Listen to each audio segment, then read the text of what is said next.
फरीदाबाद में हरिद्वार से डाक कावड़ लेकर आए कावड़ियों के साथ गांव फरीदपुर के पास एक बड़ा हादसा हो गया। बता दें कि शिव के मंदिर पर जलाभिषेक करने के लिए जाते समय 24 साल के एक युवक दीपक का हाथ पास से ही गुजर रही 11,000 वोल्टेज की बिजली की लाइन के तार से टच हो गया, जिसके कारण उसको बिजली का करंट लग गया और उसकी मौके पे ही मौत हो गई। तो वहीं मृतक युवक गांव लहडोला का रहने वाला था। तो इसके साथ ही दूसरे साथी को भी करंट लगा और वह बुरी तरह से झुलस गया, जिसको इलाज के लिए निजी अस्पताल में भर्ती करवाया गया है। बता दें कि उसके साथी की हालत गंभीर बनी हुई है। तो वहीं गांव लहडोला निवासी संदीप ने बताया कि उनका भतीजा रविवार 19 जुलाई को अपने साथियों के साथ मिलकर हरिद्वार डाक कावड़ लेने गया।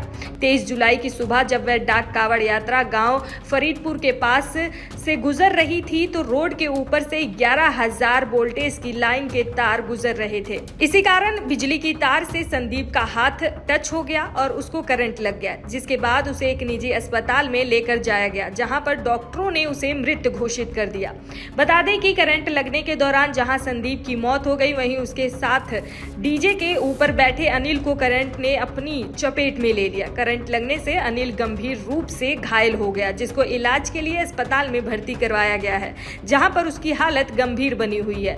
दीपक के चाचा संदीप ने बताया कि वे एक निजी कंपनी में काम करता था। दीपक के पिता सतपाल खेती बाड़ी का काम करते हैं। दीपक का एक दूसरा भाई भी है और दीपक की शादी नहीं हुई थी। जिस समय यह हादसा हुआ उस समय गांव से वह 4 किलोमीटर की दूरी पर थे।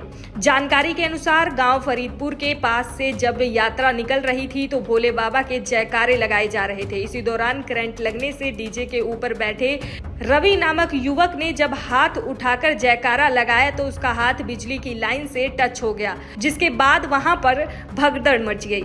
आनन फानन में सभी को गांव के निजी अस्पताल में भर्ती करवाया गया। बाद में नितिन की गंभीर हालत को देखते हुए उसे किसी बड़े अस्पताल में ले जाने के लिए डॉक्टरों ने उसके परिजनों से कहा। इसके बाद वह नितिन के परिजन उसे लेकर फरीदाबाद के निजी अस्पताल पहुंचे, लेकिन डॉक्टरों ने उसे मृत घोषित कर दिया।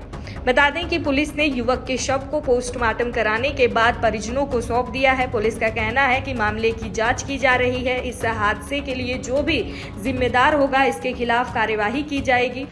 हमारी ड्यूटी वहाँ पहले से हमारे लोग वहाँ पे थे। ERB 193 वहाँ पे थी।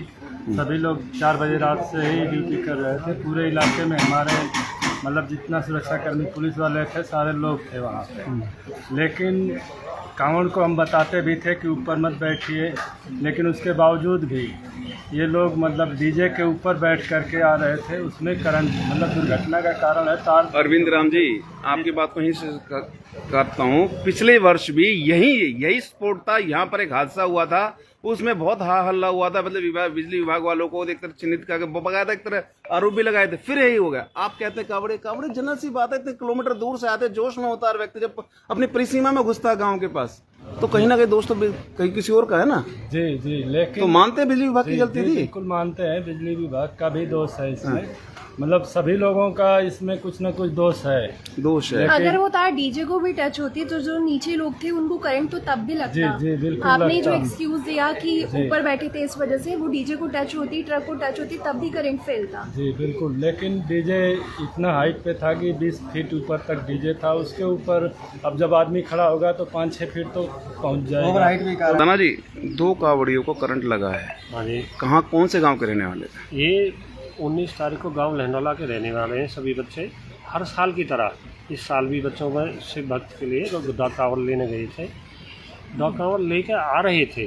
जिस फरीदपुर के जिस चौराहे पे ये एक्सीडेंट हुआ है उस पर पिछली साल भी एक बच्चे की मौत हो गई थी डाक कावड़ बात से हुई, लेकिन बिजली बोर्ड ने उससे कोई शिक्षा दीक्षा नहीं ली।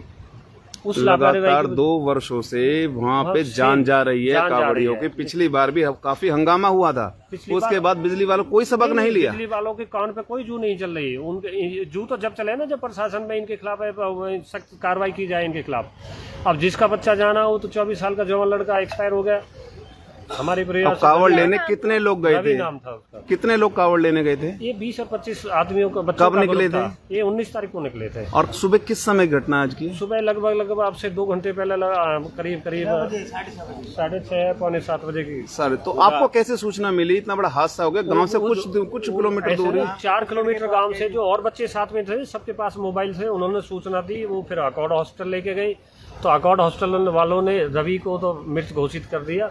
जो साथ में दूसरा बंदा था सचिन सुंदर, उसको अभी एडमिट कर रखा है अकॉर्ड हॉस्पिटल में। सुंदर कितना झुलसा हुआ है? वो उसके पैर में घाव है 2-3, वो झुलस गया था, वो मतलब एडी से लेके जो अपना घुटना होता ना उस तक। लापरवाही किसकी मानते? इतना बड़ा हादसा हो गया। आप देखो, आप लोग खुद समझदार लोग हो, आप मीडिया संबंधित हो, आप ये देख सको जहाँ सेम एक पिछली बार एक्सीडेंट हुआ, सेम आपके एक्सीडेंट हुआ, तो बिजली प्रशासन ने, बिजली बोर्ड ने क्या सीखा उस चीज़ से? या फिर और 2-4 मौतें और ज़्यादा करानी पड़ेगी, जब ये लोग सीखेंगे इस बारे में। भाई 2-3 मौत और हो डाक कावड़ वालों की, जब ये तार ऊँचे करेंगे, जब बिजली बोर्ड जागेगा।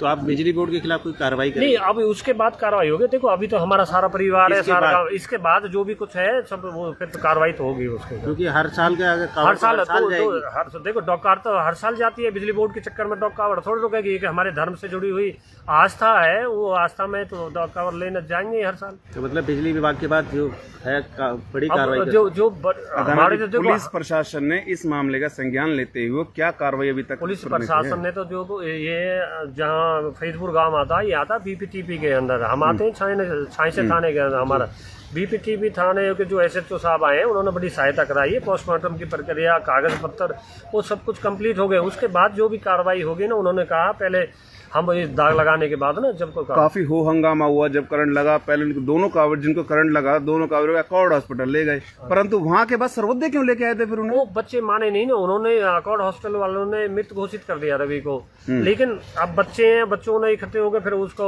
भाई ऐसा एक बार इस हॉस्पिटल में डॉक्टर साहब को कोई नहीं लगी हो तो उसके निकल एक बार चेक करा लेते हैं, तो रीचेक कराने के लिए उसको सर्वोदय हॉस्पिटल ले गए। फिलहाल अब क्या मांग करते हैं? हम मांग नहीं करें। देखो जी, अब जिसका जवान 2 भाई थे, एक छोटा था, अब 2 भाई हैं। अब जिसका जवान लड़का, आप देखो हम सभी औलाद वाले हैं, जिसका जवान बच्चा चला जाता है, देखो पैसे से पूर्ति हो सकती है, क्षतिपूर्ति किसी भी मामले कर सकते हैं, लेकिन इंसान की क्षतिपूर्ति कभी नहीं हो सकती। इंसान एक बार जन्म लेता है और एक्सपायर हो गया तो फिर पता नहीं भगवान किसको कहाँ जन्म दे।